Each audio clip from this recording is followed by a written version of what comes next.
About tomorrow, we're going to get some new information, the November Consumer Price Index. Now, it's expected to show year-over-year rise 6.7%, which would mark the biggest move since 1982. Federal Reserve really expected to react to this, right? And really pull back on all this bond purchasing. Well, the Federal Reserve has already done that. Remember, if it's 6.7%, then that 4% increase in wages is totally obliterated by the increase in inflation. So you'll be making more money, but it's still going to cost you more than you're making to buy consumer goods. The Federal Reserve has already indicated last month.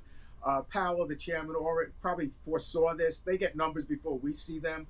And that's why he's accelerating his bond tapering. It used to be the Fed would go in and provide about $120 billion of additional cash to create fluidity in the financial markets. Now they're going to cut that back by $15 billion a month. That's going to increase. He expects to have zero money going in to support the money supply by probably next June. And that's going to hopefully attack this inflation and bring it down. It's going to be a tough time because with less money in the marketplace, less money for banks to lend. You can look at auto car loans going up, mortgages going up, consumer loans going up. All of this is meant to curtail economic expansion, which has provided more dollars than goods, and that creates inflation. So there are some tough times coming up. Cutting back on inflation is not painless, and the Federal Reserve is on top of this. We're really not seeing the bounce back maybe that we expected in leisure and hospitality. We're talking bars, restaurants, hotels, things of that nature. When we took a look at the jobs report, that came out, the gain was 23,000 after really being a leader in this recovery. That sector's not seeing it right now.